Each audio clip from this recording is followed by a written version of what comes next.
కొట్టుకుపోయినటువంటి ప్రాంతం గ్రామాల్లో ఊరు ఊరు తిరిగి ధైర్యం ఇచ్చారు ఆ రోజు ప్రతిపక్ష నాయకుడిగా చంద్రబాబు నాయుడు గారు. అది రాయలసీమ ప్రజలన్నా చంద్రబాబు నాయుడు గారికి కూటమి ప్రభుత్వానికి ఉన్నటువంటి ప్రేమకు అది నిదర్శనం.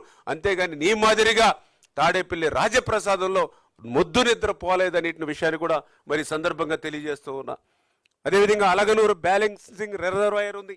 నేను అడుగుతూ ఉన్నా, నీ 5 సంవత్సరాల పరిపాలనలో ఆ యొక్క అలగనూరు బ్యాలెన్సింగ్ రిజర్వాయరు కృంగిపోయింది, నీటిని నిలబెట్టలేకపోతున్నామని ఆ రోజు అధికారులు మొరపెట్టుకుంటే 5 సంవత్సరాల నీ పరిపాలనా కాలంలో ఆ అలగనూరు బ్యాలెన్సింగ్ రిజర్వాయర్ని మళ్ళీ నీటిని నిలబెట్టాలనేటువంటి ఆలోచన నీకు ఎందుకు రాలేదని చెప్పి ఈరోజు జగన్మోహన్ రెడ్డి గారిని ప్రశ్నిస్తున్నటువంటి పరిస్థితి.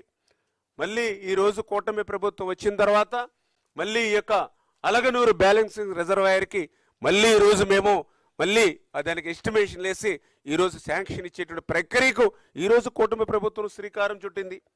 అదేవిధంగా మీ అందరికీ తెలుసు గోరకల్లు రిజర్వాయర్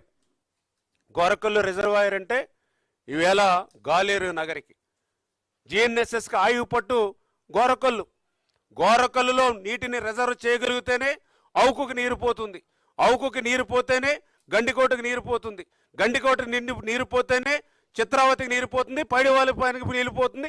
ఈ రకంగా జిఎన్ఎస్ఎస్లో గాలేరు నగర్లో ఉన్నటువంటి ఏ రిజర్వాయర్లో నీటిని నింపుకోవాలన్నా మొదట గోరకల్లు రిజర్వాయర్లోనే నీటిని నింపుకోవాలి.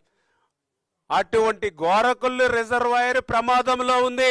దీని రిపేర్స్కి డబ్బులు ఇవ్వండి మహానుభావాన్ని 5 సంవత్సరాలు అధికారులు వేళ్ళ పడితే మరి రాయలసీమ బిడ్డ అని చెప్పుకునేటువంటి నువ్వు ఆ గోరకల్లు రిజర్వాయర్కి 1 రూపాయి కూడా నిధులు ఎందుకు ఇవ్వలేకపోయావు జగన్మోహన్ రెడ్డి?